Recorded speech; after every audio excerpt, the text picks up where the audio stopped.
Toi et vraiment bienvenue aujourd'hui. Je suis très heureuse que tu sois avec nous en ligne pour partager ce culte ensemble. On va entrer dans la présence de Dieu et je veux que tu saches que tu vas être béni aujourd'hui. En avant-première, je veux te dire que je vais partager sur la prière qui gagne.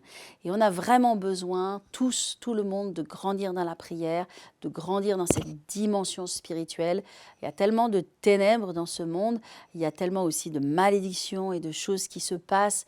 Et nous devons devenir des experts de la prière, des gens que Dieu utilise et qui comprennent ce qu'est la prière. On doit se dégager des carcans religieux qui nous empêchent de toucher Dieu. Et on a vraiment besoin donc d'entrer dans une nouvelle dimension de prière. Et je vais partager sur les 3 dimensions essentielles de la prière, fondamentales, que sont la prière d'intimité, mais aussi la prière de la foi et encore la prière de persévérance. Et tout cela pour que tu puisses gagner dans les défis de ta vie et aussi que tu puisses recevoir une onction nouvelle sur ta vie, une nouvelle intimité avec ton Père, une nouvelle autorité dans la prière de foi, et puis savoir aussi que la prière demande parfois, bien sûr, de la persévérance. Donc, on se retrouve dans quelques instants. J'entends déjà la louange qui commence. On va louer, adorer Dieu ensemble. Je te dis à tout. Alors, ce matin, je veux vous parler sur un sujet qui est très important parce que c'est le sujet de la prière. Alléluia. Et je veux vous partager à propos de la prière qui gagne. Alléluia. Et on a besoin d'avoir une révélation à propos de la prière. Il y a beaucoup de gens qui peuvent dire « Oh, c'est le sujet de la prière. Moi, je connais la prière. Je sais ce que c'est que la prière. » Je vais vous dire une chose. La prière, c'est jamais quelque chose sur lequel on est allé au bout. C'est toujours quelque chose qu'on a besoin de comprendre, de creuser, sur lequel on aura toujours plus de choses nouvelles à découvrir. Donc si quelqu'un pense qu'il est arrivé, il fait une grande erreur parce que spirituellement, on n'est jamais arrivé. On a toujours besoin de grandir. Dis à ton voisin, tu as besoin de grandir. Et toi qui es en ligne, tu te dis à toi-même, j'ai besoin de grandir. Alléluia. Amen. Savez-vous que j'ai un ami pasteur qui est aussi un grand expert en communication dans le monde chrétien et qui m'a dit cette phrase qui m'a vraiment beaucoup touchée et ça m'a beaucoup interpellée aussi. Il m'a dit le titre qui va amener le plus de chrétiens que ce soit sur Internet ou ailleurs, qui va attirer le plus de chrétiens, c'est le titre « Comment prier ?» Comment est-ce que je peux apprendre à prier? Et il dit, c'est le titre qui a le plus d'impact. Waouh! Ça nous parle que les chrétiens, ils ont cette demande, cette recherche de savoir comment prier. Et peut-être que s'ils se posent cette question, comment prier, c'est que c'est peut-être pas si simple en fait, qu'on a des traditions, qu'on a des carcans sur nos vies. On a appris les choses dans la vie comme ci, comme ça, en grainant des informations de droite, de gauche qui ne sont pas toujours la vérité et qui mettent finalement des obstacles dans notre prière. Notre prière, elle n'est pas si facile ou elle n'est pas si fluide. Et elle peut être un devoir religieux d'ailleurs, elle peut être quelque chose que l'on s'astreint ou peut-être quelque chose qu'on ne fait pas du tout. Mais on ne s'en vante pas, on ne le dit pas parce que ça ne fait pas bon effet dans le monde chrétien. Mais peu importe, vous savez, devant Dieu, on est nus. Amen. Devant Dieu, personne ne peut mentir. On ne peut pas mentir à Dieu. On peut mentir aux hommes, mais on ne peut pas mentir à Dieu. Dieu nous connaît. Et puis vous savez, ce qui est merveilleux, c'est que Dieu ne nous juge pas. Il est notre ami, il est l'ami fidèle et tendre, il est notre ami de tous côtés et il est là pour nous. Amen. Et je veux que tu saches ce matin que Dieu est là pour toi. Il ne te juge pas, il ne te condamne pas. Et comme je l'ai dit il y a quelque temps de cela, cherchez un endroit dans la Bible où vous voyez que Jésus a condamné qui que ce soit. Vous trouverez que Jésus n'a jamais condamné personne. Il a condamné l'esprit religieux parce que c'est un ennemi de la bonne nouvelle. C'est vraiment un ennemi de la grâce. Et nous devons nous sortir vraiment de tout ce qui est religieux. Ça ne veut pas dire qu'il faut aller dans l'autre extrême, bien sûr, mais nous devons comprendre que Dieu ne nous juge pas. Par contre, il nous encourage. Il est là pour être notre coach. Il sait que nous sommes humains et il sait que nous ne savons pas tout. Et moi, si je savais tout, si je pensais que je savais tout, je ferais une erreur parce que je ne sais pas tout. Et tous les jours de ma vie, amen, j'ai besoin de grandir. Et je parle de grandir dans les choses de Dieu. Alléluia. Et j'ai pas honte de le dire. Et je suis même fière de le dire. Parce que je sais que j'ai une grande marge de croissance. Et vous aussi, vous avez une grande marge de croissance. Et celui qui pense qu'il sait tout, alléluia, c'est celui qui ne va plus grandir. C'est dangereux quand dans quelques domaines de notre vie, nous pensons que nous savons. À chaque fois que je l'ai fait dans ma vie, à chaque fois que dans un domaine de ma vie, j'ai pensé que j'étais arrivée et je pensais que je savais, eh bien, en fait, techniquement, j'ai vraiment perdu du terrain. Et puis, il y a beaucoup de gens ou de situations qui ont pris le pas sur moi parce que, en fait, j'étais assise dans un fauteuil de confort à penser que je sais. Et il faut rester humble de cœur, amen, et il faut se dire, ok, j'ai besoin de grandir, quelque domaine que ce soit, et la prière, c'est un domaine extrêmement important. C'est un domaine extrêmement important, la prière, parce qu'elle va déterminer beaucoup de choses dans ta vie. Parce que, véritablement, notre relation horizontale, notre relation verticale, alléluia, va déterminer tout ce qui est horizontal dans notre vie. Donc, vous comprenez que la prière, c'est vraiment important dans la vie d'un enfant de Dieu. Tout ce qui est ta relation verticale va déterminer tout ce qui est horizontal, c'est-à-dire tes relations, ta prospérité, la conduite de Dieu dans ta vie, ton mariage, ton avenir, les choix, les directions que tu dois prendre. Amen. Donc, c'est cette relation verticale qui va te donner de la bénédiction, de la prospérité dans tout ce qui est horizontal. Amen. Donc, j'ai besoin de Dieu et tu as besoin de Dieu. Or, comment est-ce que je me connecte à Dieu ? J'ai plusieurs façons par lesquelles je me connecte à Dieu. Je me connecte à Dieu par sa parole, ça c'est non négociable, mais je me connecte à Dieu par une relation personnelle qui s'appelle la prière. Alors, ce matin, je veux vous partager 3 points essentiels pour avoir une vie de prière qui gagne, une vie de prière épanouie. Alléluia. Et alléluia, amen. Et ce sera le secret de ta puissance dans le nom de Jésus. Alors, il y a quelque temps de cela, je vous ai parlé de Matthieu 5. Est-ce que vous vous rappelez qu'il y a peut-être 2 semaines de cela, on parlait de Matthieu 5. Et dans Matthieu 5, je vous ai expliqué que c'est le premier grand message que Jésus a prêché. C'est le message fondamental. C'est vraiment le pilier de ce nouveau chapitre dans le calendrier de Dieu, amen, qui est le chapitre de la grâce. Alléluia. Et Jésus a parlé, premièrement, il a parlé du cœur. En fait, si vous lisez l'évangile de Matthieu, vous verrez que ce premier sermon de Jésus a pris 3 chapitres. Donc, si vous pensez que ça s'arrête juste aux béatitudes, vous vous trompez. Ou si vous pensez que ça s'arrête juste à Matthieu 5, non, c'est Matthieu 5, Matthieu 6, et ça va même jusque dans Matthieu 7, et vous avez le premier grand message de Christ. Ce premier grand message de Christ, il s'adresse d'abord à nos cœurs. Amen. Parce qu'il est fondé sur Ézéchiel 36. Dans Ézéchiel 36, il y avait une promesse. Dans tout l'Ancien Testament, on voit Dieu qui se bat. Il se bat, mais c'est une bataille d'amour. Il se bat pour nos cœurs. Il se bat pour que nos cœurs soient tournés vers lui. Nous sommes sa création. Nous sommes ses enfants. Et Dieu va se battre contre les idoles, contre les faux dieux, contre tous ces cœurs qui se tournent si facilement vers d'autres dieux et non pas vers le Créateur. Et justement, dans Ézéchiel, et notamment Ézéchiel 36, eh bien, c'est encore un des grands combats de Dieu où Dieu parle à son peuple et lui dit mais tournez-vous vers moi et revenez à moi et toutes ces choses. Puis il va dire dans Ézéchiel 36, je crois que c'est au verset 26, il va dire mais va venir un temps où je vais ôter de vous le cœur de pierre et je vais vous donner un cœur de chair et je mettrai mon esprit en vous en sorte que vous suiviez mes ordonnances. Alléluia.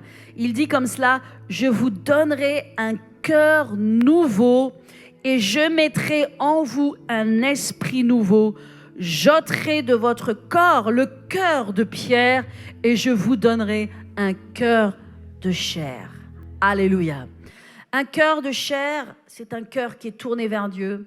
C'est un cœur qui est plein d'amour, c'est un cœur qui est rempli de compassion, c'est un cœur qui est à l'image de Dieu. Amen. Et c'est ce que Dieu veut. Donc la première chose que Jésus a traitée, c'est le cœur. Quand vous traitez le cœur, vous pouvez facilement traiter le reste. D'accord? Parce que tout part du cœur. Comment tu veux enseigner un cœur qui est dur? Comment tu veux apprendre quelque chose à quelqu'un qui pense qu'il sait tout? C'est pourquoi Jésus a dit, la première phrase de son message a été « Heureux ceux qui sont pauvres en esprit, car le royaume des cieux est à eux. » Alléluia. Nous savons que cette pauvreté n'est pas une pauvreté physique. Nous savons que ce n'est pas une pauvreté monétaire, mais c'est cette pauvreté de cœur qui dit « Je sais que je ne sais pas tout et que j'ai encore besoin d'apprendre et j'ai soif d'apprendre et je suis suffisamment humble pour réaliser que j'ai besoin d'apprendre. » Amen. Alors Jésus a dit que ceux qui auront ce cœur, qu'est-ce qu'ils vont hériter? Le royaume des cieux. Ils vont hériter le royaume de Dieu. Je vais vous dire juste une petite parenthèse. Si vous étudiez le royaume, et je suis en train d'étudier le royaume, et j'espère pouvoir écrire un livre à propos du royaume, mais si vous étudiez le royaume, vous aurez cette surprise de découvrir que le sens de royaume veut dire autorité royale, pouvoir royal. La Bible dit que, et Jésus a dit que ceux qui sont pauvres en esprit, ils hériteront quoi? Le pouvoir royal. Ils hériteront l'autorité royale. Je ferme la parenthèse. Mais je vais vous dire une chose, il y a tout intérêt à garder un cœur ouvert et à vouloir continuer d'apprendre et de grandir dans le nom de Jésus. Amen. Donc, on a dit la première chose qu'il a adressée, c'est le cœur.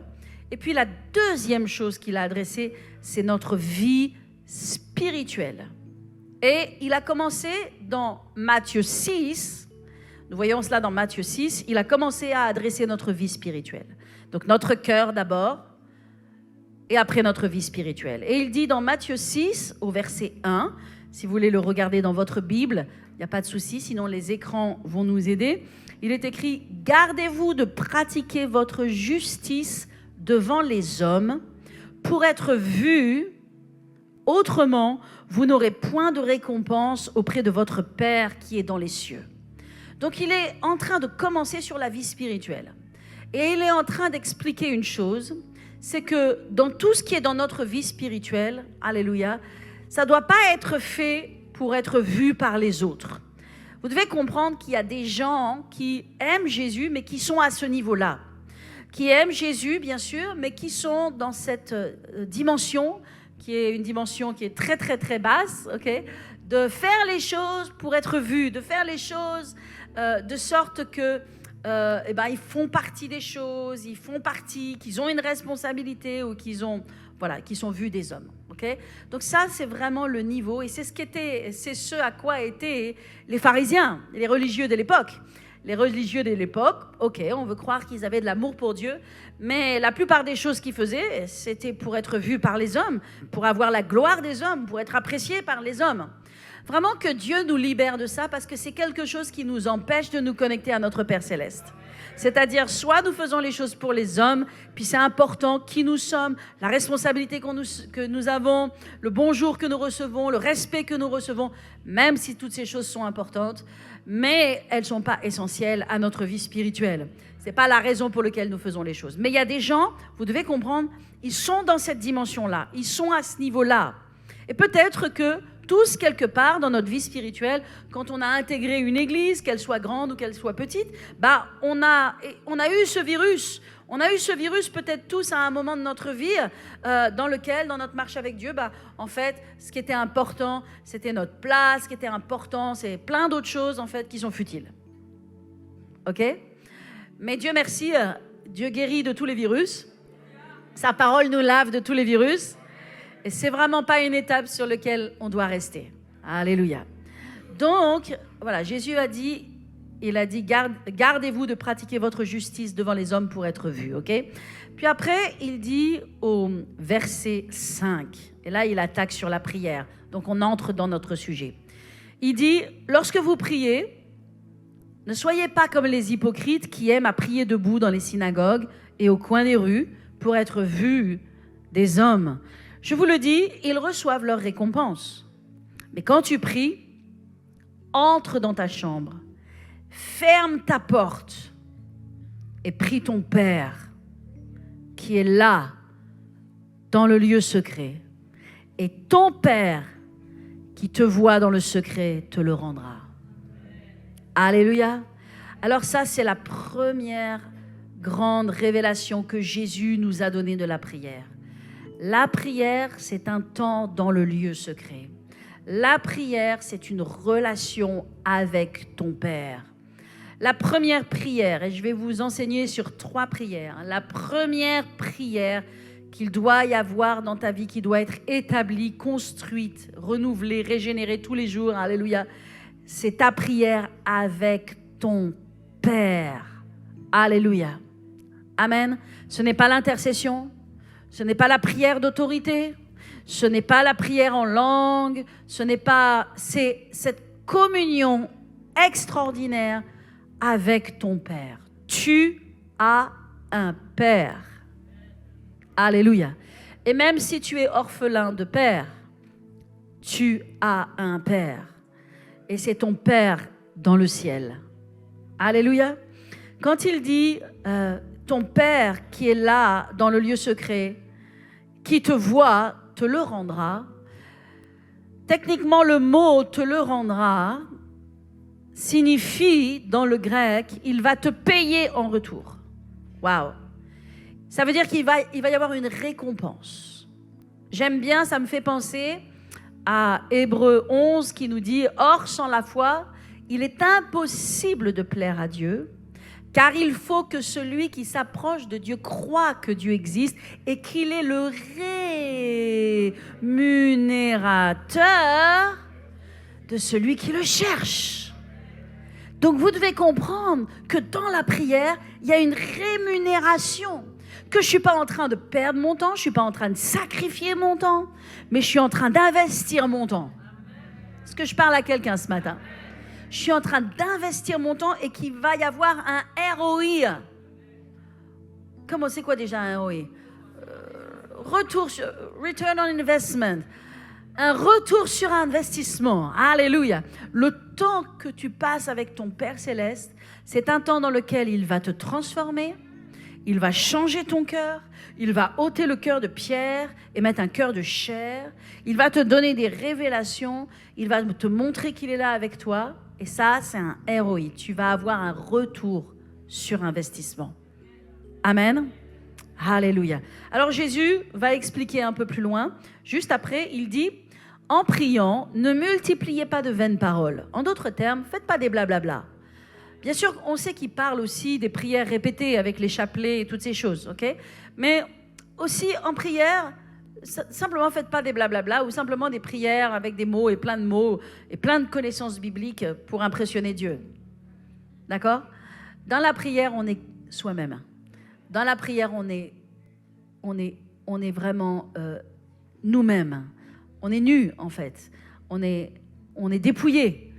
On a besoin juste d'être avec notre Père. On peut lui parler de nos forces, on peut lui parler de nos faiblesses, on peut lui dire ce dont on a besoin, on peut mettre notre confiance en lui, on peut l'adorer, on peut le remercier. Alléluia. C'est vraiment un espace de prospérité. Crée dans ta maison, à partir de 2023, une habitude, une routine, un lieu secret dans lequel tu vas aller, amen, et tu vas faire ton ROI pour ta vie. De ce lieu secret vont sortir toute espèce de bénédiction. De ce lieu secret vont sortir des bénédictions, mais aussi des révélations, mais aussi une conduite de Dieu pour ta bénédiction, ta prospérité. Dieu va te parler, Dieu va te dire ça, non, tu vas sentir dans ton esprit non, il va te dire ça, oui. Et en fait, vous savez, Dieu connaît mieux que nous. Alléluia. Amen. Nous pensons souvent que nous connaissons mieux que Dieu. Parfois, nous voulons expliquer à Dieu. Ok, Dieu connaît mieux que nous. Donc, il sait ce qui est bon pour nous. Alléluia. Il sait dans quel chemin nous devons aller. Sauf que ça, c'est possible quand on a cette prière avec notre Père Céleste. Donc en priant, ne multipliez pas de vaines paroles comme les païens qui s'imaginent qu'à force de paroles, ils seront exaucés. Ça me fait penser à une chose que j'ai souvent entendue dans le corps de Christ et parfois dans votre bouche par rapport à une situation. Oh, ça, il faut prier, hein? Il faut beaucoup prier. Pour ça, il faut beaucoup prier. Et c'est vrai qu'il y a des choses sur lesquelles ça demande vraiment de la prière. Amen. Mais faisons attention que ce n'est pas la quantité de prière qui amène l'exaucement. D'accord? C'est la foi dans notre prière. Je ne dis pas qu'il y a des choses sur lesquelles il ne faut pas persévérer, parce que dans un instant, on va parler de la persévérance. Mais comprenez que ce n'est pas à force de parole ou à force de prière qu'on va gagner le ciel ou qu'on va gagner une bénédiction. Non, c'est dans notre intimité avec notre Père Céleste. Tu as un papa, eh ben, ne perds pas cette relation. Amen. Ne passe pas à côté de cette relation. Elle est pour toi. Alléluia. Amen. Alors, va dans le lieu secret. OK? Et donc, il dit comme cela. Et puis, il va après donner, bien sûr, la grande prière, notre Père. Et il va dire, voilà comment vous devez prier, notre Père qui est aux cieux. Alors, il y aurait beaucoup de choses à dire sur cette prière. Elle est magnifique. On en reparlera. Et puis, il va continuer dans Matthieu 7. Et il va dire, demandez, au verset 7, et l'on vous donnera, cherchez et vous trouverez, frappez et on vous ouvrira. Car quiconque demande reçoit, celui qui cherche trouve et l'on ouvre à celui qui frappe. Alléluia. Lequel de vous donnera une pierre à son fils s'il lui demande du pain, ou s'il demande un poisson, lui donnera-t-il un serpent? En d'autres termes, si vous ne priez pas, vous n'obtiendrez pas. Amen. Et si vous demandez à Dieu un poisson, il ne va pas vous donner un serpent. En d'autres termes, il va vous donner ce dont vous avez besoin. Donc, on a besoin d'avoir cette première prière établie dans notre vie. Amen. Si cette prière n'est pas encore quelque chose d'établi dans votre vie, faites-vous une priorité. Je vous challenge dans le nom de Jésus. Faites-vous une priorité dans cette année 2023 de ne plus passer à côté de cette prière d'intimité avec votre Père, mais plutôt de grandir dans cette intimité avec votre Père. Alléluia. Vous savez, c'est cette prière d'intimité qui va mettre de l'onction sur votre vie. Comment l'onction vient dans la vie des gens? Il y a différentes façons par lesquelles l'onction vient. Et vous savez, l'onction, c'est important. Parce que l'onction brise le joug. Donc, j'ai besoin d'une couverture de la présence de Dieu sur moi en tant qu'enfant de Dieu dans ce monde. Alors, on sait que l'onction vient par l'imposition des mains. Absolument. On sait que l'onction vient, elle se transfère par différentes façons.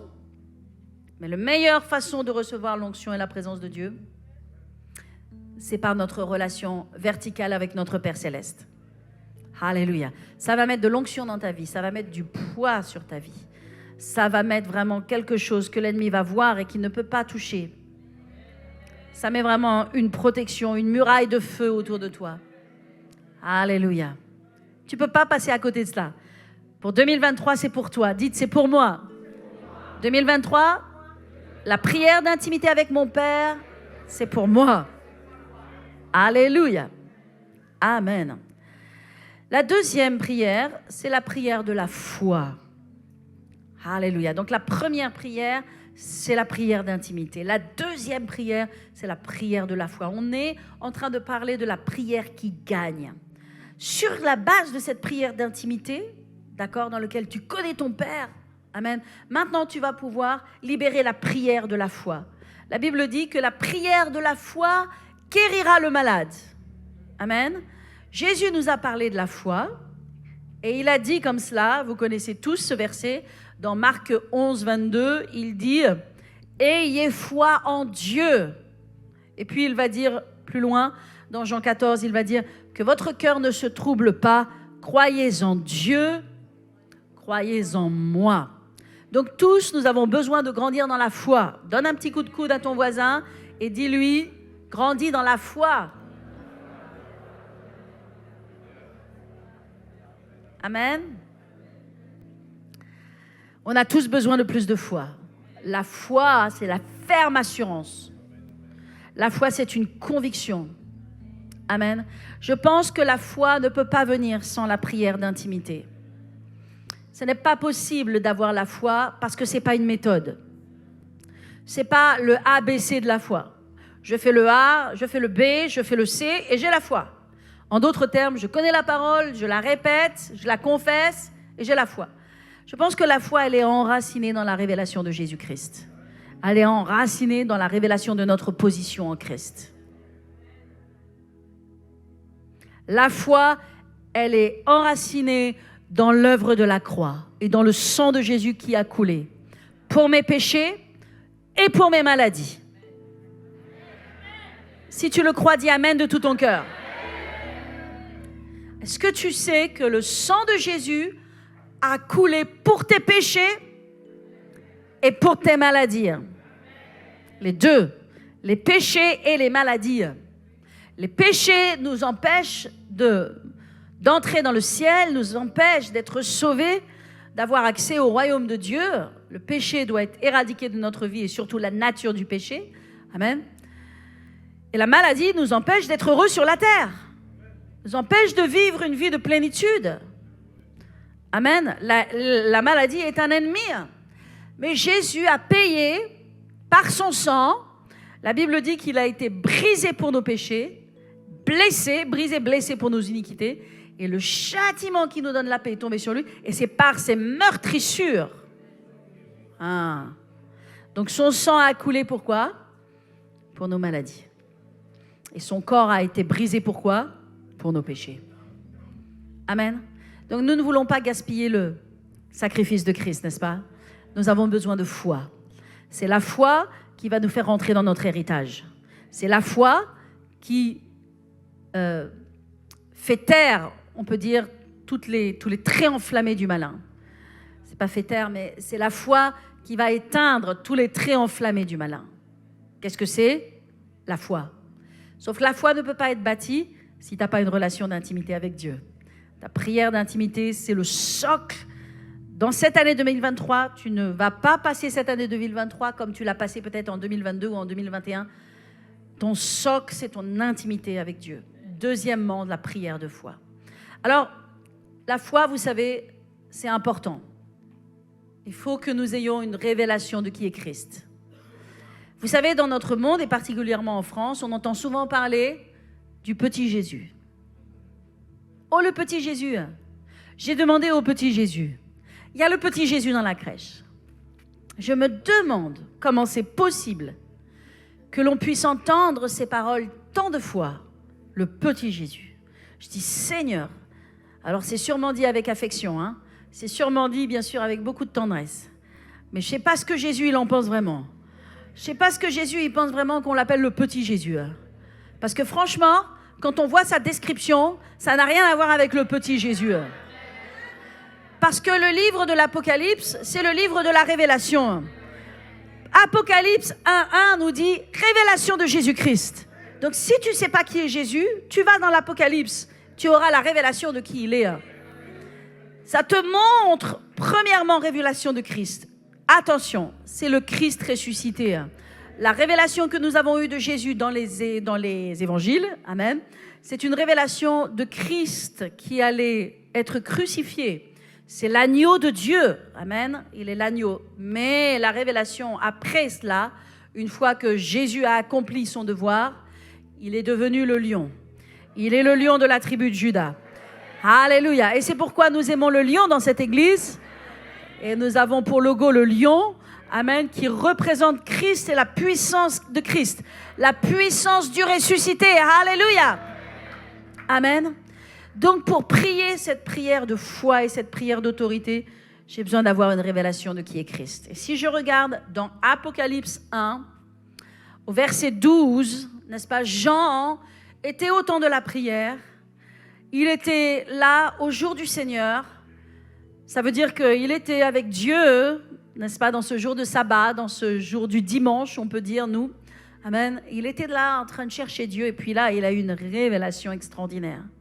D'un seul coup, c'est comme Dieu a ouvert le voile et lui a dit « Regarde qui je suis, Jean. » Et maintenant, ces paroles, tu vas les écrire dans un livre afin que tous lisent, amen, et que tous connaissent la révélation de Christ. Et là, mes amis, c'est plus le petit Jésus. Alléluia. Il est écrit comme cela. Au verset 12, je me retournai pour connaître quelle était la voix qui me parlait. Et après m'être retourné, je vis 7 chandeliers d'or. Et au milieu des 7 chandeliers, quelqu'un qui ressemblait à un fils d'homme, vêtu d'une longue robe, ayant une ceinture d'or sur sa poitrine. Sa tête et ses cheveux étaient blancs comme de la laine blanche, comme de la neige, et ses yeux étaient comme une flamme de feu. Ses pieds étaient semblables à de l'airain ardent, comme s'il eût été embrasé dans une fournaise. Et sa voix, comme le bruit des grandes eaux. Il avait dans sa main droite 7 étoiles, et de sa bouche sortait une épée aiguë à double tranchant, et son visage était comme le soleil qui brille dans sa force. Quand je le vis, je tombai comme mort à ses pieds. Il posa sa main sur moi et me dit, ne crains pas, je suis le premier et le dernier. Je suis le vivant. J'étais mort et voici je suis vivant au siècle des siècles et je tiens les clés du séjour des morts. Alléluia. Est-ce que quelqu'un peut dire amen à la parole de Dieu ce matin? Wouh, alléluia. Ça, c'est ce Jésus. Et voyez-vous, dans les ténèbres auxquelles nous faisons face, quand nous sommes attaqués par le diable, quand nous voyons les démons agir, quand nous voyons ce monde et cette société partir vers des choses démoniaques, des idolâtries horribles, nous ne devons jamais oublier, alléluia, que Jésus est bien au-dessus, bien au-delà de tous les démons et de toutes les œuvres des ténèbres qui peuvent se faire sur la terre. Et vous ne pouvez pas prier la prière d'autorité si vous n'avez pas cette révélation de Jésus. Amen. Parce que si nous prions la prière d'autorité sur la base que Jésus est le petit Jésus, ou que Jésus est un homme, simplement un homme comme tout homme, nous n'allons pas avoir de pouvoir et d'autorité sur les ténèbres. Quand vous priez, vous savez que le ciel vous back up. Vous savez que Jésus, alléluia, est avec vous. Alléluia. Il est derrière vous. Il a des flammes de feu. Il a eu une épée dans sa bouche.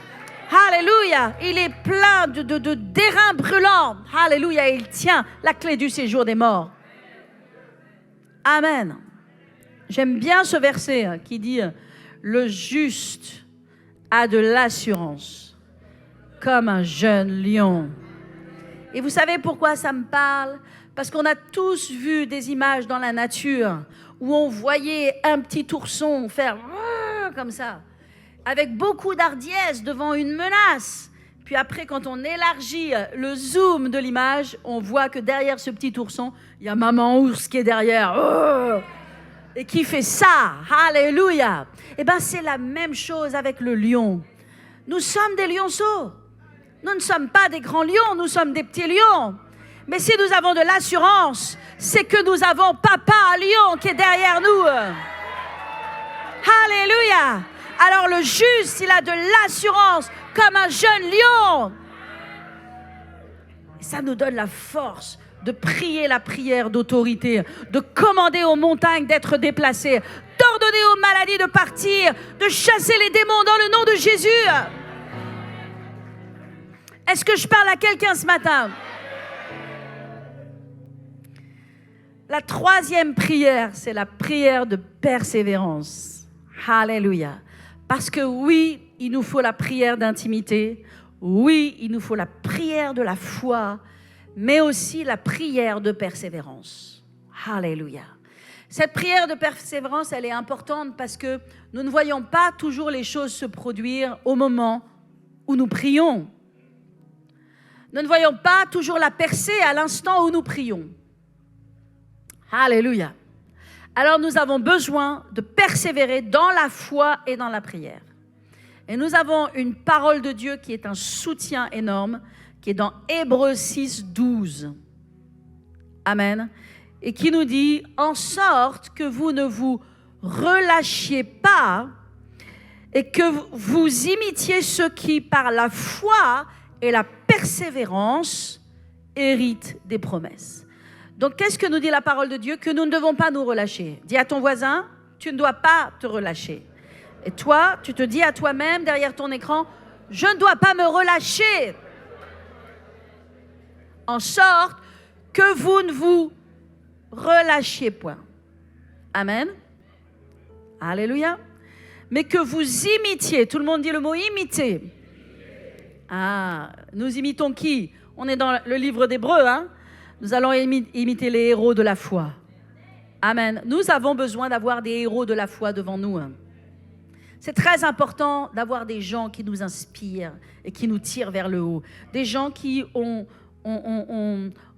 combattu, des gens qui ont gagné des batailles, des gens qui ont obtenu une stature plus grande que la nôtre. Et notamment, bien sûr, les grands revivalistes que Dieu a utilisés dans le monde entier, amen, et au travers des générations et qui ont fait des exploits pour Dieu. Et Dieu a pris le temps dans Hébreux 11 de nous rappeler ces hommes et ces femmes qui sont allés au-delà de l'humain, qui sont allés au-delà du naturel, parce qu'ils ont cru en Dieu. Alléluia. Et la Bible nous dit dans Hébreux 11, c'est par la foi qu'Abraham, c'est par la foi que Noé, c'est par la foi que Sarah, c'est par la foi que Jacob, c'est par la foi que Moïse. Et la parole va nous donner le temps de décrire ces gens extraordinaires. Dieu les élève, Dieu vraiment les honore, parce que Dieu honore la foi et la persévérance. Et il dit comme cela, et j'aime tellement, ce passage de l'Écriture m'a toujours tellement touché, m'a toujours tellement fait vibrer quand il dit au verset 32, « Et que dirais-je encore ?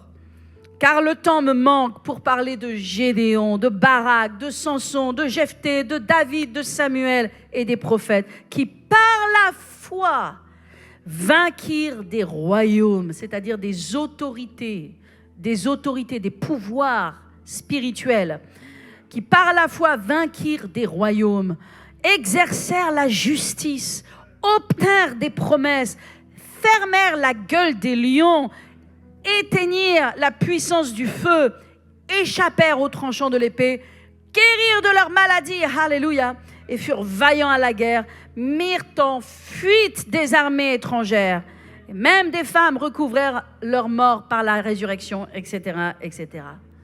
Alléluia. Amen. Amen. D'imiter ceux qui par la foi et la persévérance obtinrent les promesses. Donc pour obtenir les promesses dans ta vie, il te faut de la foi et de la persévérance. Vous savez, on apprend, on comprend avec le temps. Parce qu'il y a parfois des choses qu'on a téléchargées à l'intérieur de nous qui ne sont pas justes. Et moi, par exemple, la persévérance, c'est quelque chose que j'apprends. J'avoue. Mais qu'avant, je n'avais jamais appris. Et j'apprends cela. J'apprends notamment avec notre future Église. Parce qu'il faut de la foi et de la persévérance.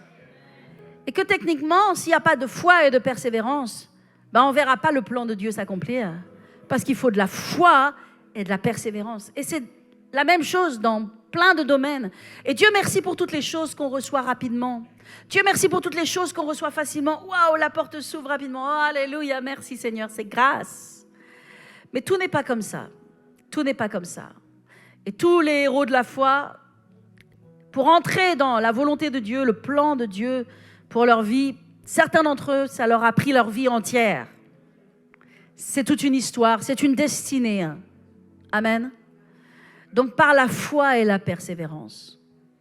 Alors il y a un exemple de persévérance dans la Bible qui est magnifique et c'est le grand prophète Élie.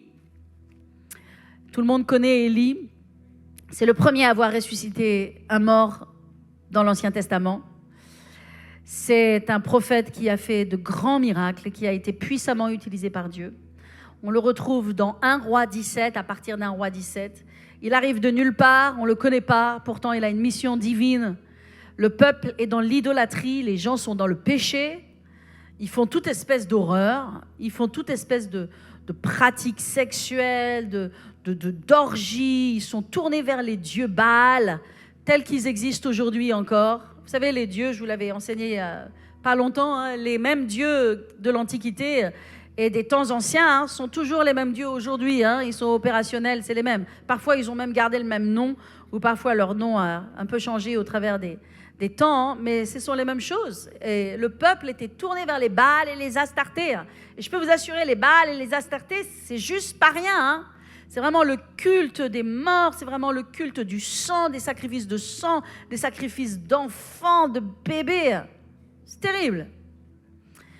Et donc le peuple de Dieu était dedans. Mais Dieu avait choisi un homme et il s'appelait Élie. Et lui a dit, Élie, ok, tu vas aller voir le roi Achab et maintenant au son de ta voix, alléluia, il n'y aura plus de pluie. Pendant 3 ans et demi, il n'y a plus de pluie. Et au son de ta voix, il n'y aura plus de pluie ni de rosée qui ne tombera sur la terre. La situation, comme je l'ai dit, a duré 3 ans et demi. Imaginez nous-mêmes, la France, ok? Nous, c'est même pas Israël. Israël, c'est plus chaud, c'est plus sec, d'accord? Imaginez la France, sans 3 ans et demi de pluie. Mais où est-ce que nous serions? Qu'est-ce que nous serions en train de manger? Comment est-ce que l'agriculture se ferait? Même aujourd'hui dans notre nation, on parle que les nappes phréatiques sont très basses, qu'il n'y a pas de réserve d'eau, qu'il n'y a pas de... Dans notre pays. Mais là-bas en Israël, où il fait bien chaud, où le soleil brille bien fort, waouh, 3 ans et demi, sans pluie, sans rosée, ça veut dire de l'herbe qui est grillée, plus de nourriture pour les animaux, plus de nourriture pour les humains. Ça veut dire une sécheresse terrible, ça veut dire de la souffrance. Et c'est terrible parce que les gens ont dû passer par là pour finalement, au bout de 3 ans et demi, Dieu renvoie son prophète parce qu'il pense qu'ils sont enfin prêts à se tourner vers Dieu. Vous voyez comme parfois on peut être endurci, comme l'être humain peut être aveuglé ou entêté. Amen. Priez, dites, ce ne sera pas moi dans le nom de Jésus. Ah, c'est pas moi, alléluia. Vous savez, avec Dieu, vaut mieux apprendre vite, d'accord? Et aussi, vaut mieux apprendre des erreurs des autres. Et étudier les erreurs des autres, de sorte que ce ne soit pas les vôtres et que vous puissiez monter dans une autre dimension rapidement. Alléluia. Et donc, si vous voulez, au bout de 3 ans et demi, qu'est-ce qui se passe? Eh bien, il convoque le roi Achab sur Carmel. Et il convoque les 450 prophètes de Baal, les 450 prophètes d'Astarté. Et ces 400 prophètes, 400 et 450, c'est 850 prophètes, mangeaient tous les jours à la table de Jézabel. Est-ce que vous vous rendez compte? Vous imaginez le niveau de corruption qu'il y avait dans cette société? Je pense que notre société n'est pas différente aujourd'hui. Mais Dieu merci, alléluia, Dieu est fidèle. Alléluia, amen. Et Dieu agit toujours pour tourner et tirer le cœur des gens vers lui. Et je veux te dire ce matin, les gens, c'est toi. Et puis c'est le monde aussi. Mais Dieu, tous les jours, il tire nos cœurs vers lui. Parce que le monde, la pression du monde est forte. Mais tu dois avoir ton attention sur Dieu. Tu dois avoir tes yeux sur Jésus. Les 850 arrivent. Élie monte un autel, les Astartés montent un autel, les Baals montent un autel, et il dit, ok, Dieu est celui qui va répondre par le feu. Et nous connaissons l'histoire, bien sûr. Ils vont se scarifier. Vous voyez d'où vient la scarification? Wow. Ce sont des adorations, des prières à des esprits mauvais, à des esprits, pour que des esprits agissent, ils font couler le sang, ils se scarifient. C'est démoniaque. Et donc, ils se scarifient, ils font toute espèce de choses. D'ailleurs, on voit la scarification aussi dans la vie de l'homme qui avait une légion de démons. Il se scarifiait tous les jours. Donc, on voit les œuvres de l'ennemi.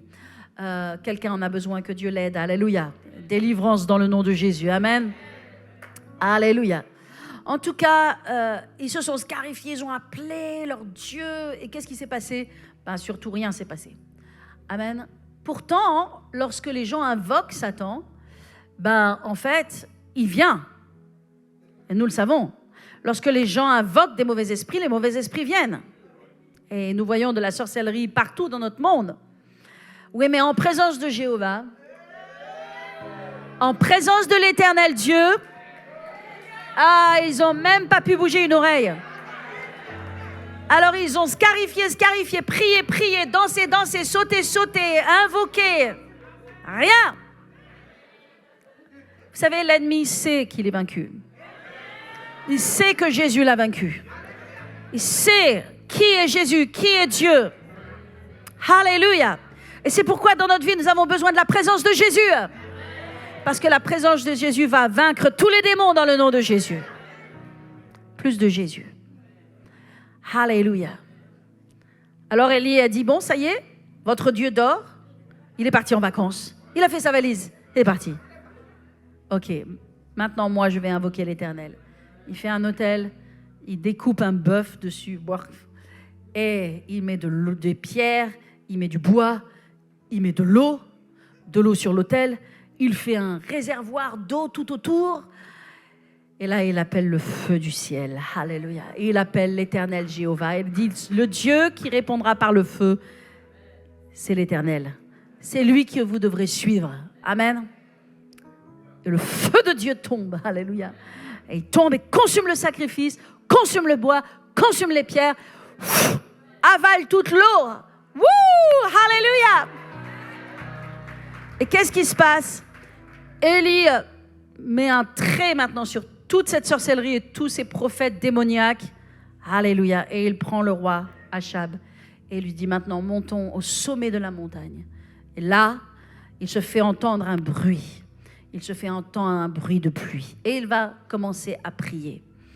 Quand Élie a dit, il se fait entendre un bruit de pluie, c'est quelque chose qu'il connaissait dans son esprit.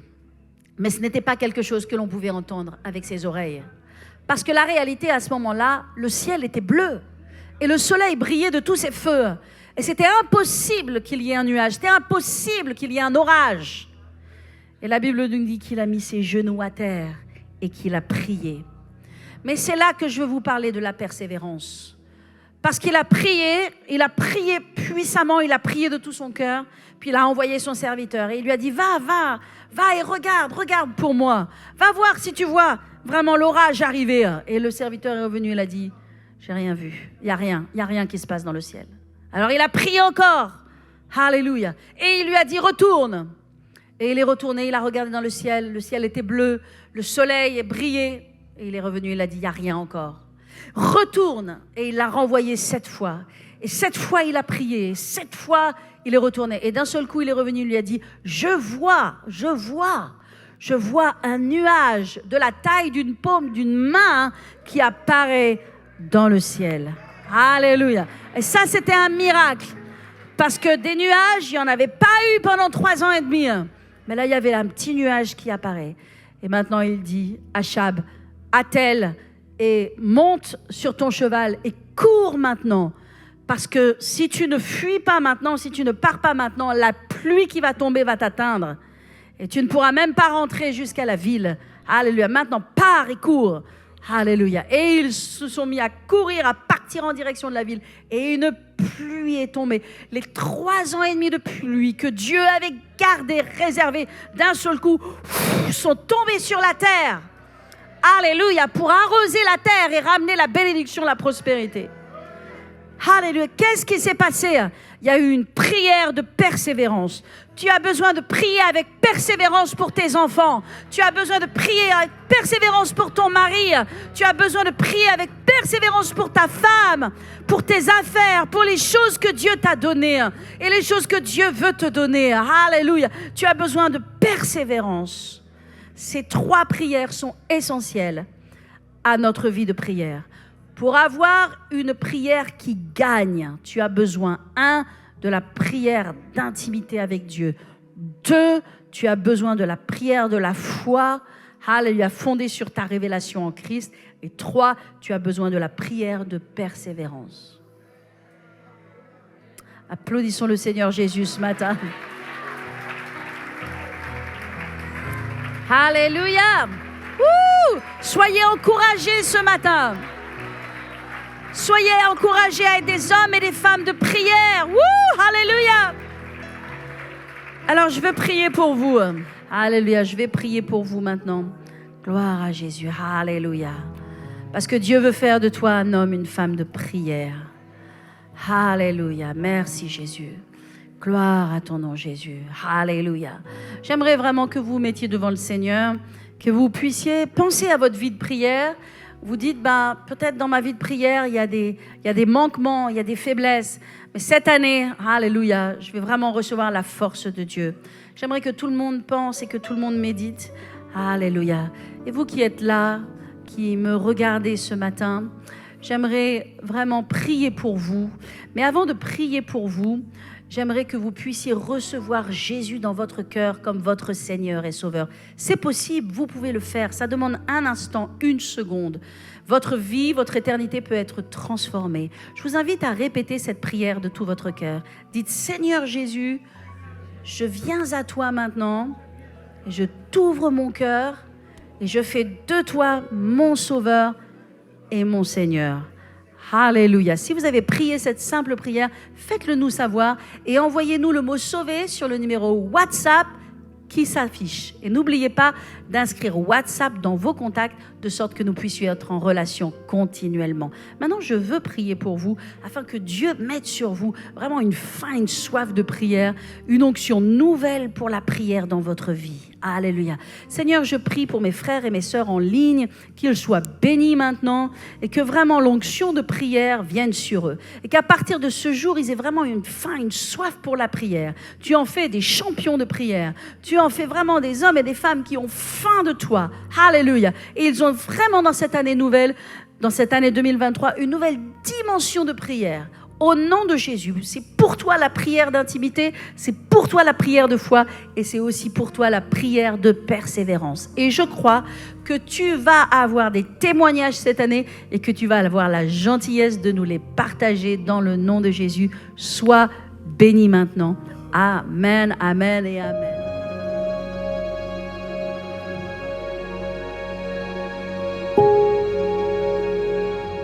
Alléluia. Amen. Gloire à Dieu. Nous allons bénir le Seigneur ce matin et nous avons la joie et le privilège d'amener à la maison du trésor. Vous savez, la maison du trésor, c'est pas moi qui l'ai dit, c'est la Bible qui le dit. Et la Bible dit que l'Église, là où est la maison de Dieu, c'est la maison du trésor. Waouh! Ça veut dire que c'est là où Dieu nous transmet ses trésors. Amen. De sorte que nous soyons prospères, que nous soyons bénis. La Bible dit, amenez dans la maison du trésor toutes vos dîmes et toutes vos offrandes. Et même si personne n'est obligé ou contraint, et surtout pas dans cette église, néanmoins, c'est vraiment le chemin de Dieu pour la prospérité. Amen. Alléluia. Apprenez à donner à Dieu, à donner avec générosité, et vous allez voir que Dieu va vous rendre en retour. Amen. Si ce message vous a béni et que vous souhaitez nous aider et faire avancer l'œuvre de Dieu en France, vous pouvez donner en ligne votre dîme et votre offrande sur le site www.donpcc.fr. Sachez que vos dons ouvrent droit jusqu'à 66% de réduction fiscale sur les sommes versées. Et si vous voulez être un partenaire de la construction de notre nouvelle église, vous pouvez donner directement sur le site www.bâtirunrêve.com. C'est simple et c'est sécurisé. Nous vous remercions pour votre précieux soutien. Que Dieu vous bénisse abondamment selon ses richesses avec gloire en Jésus-Christ.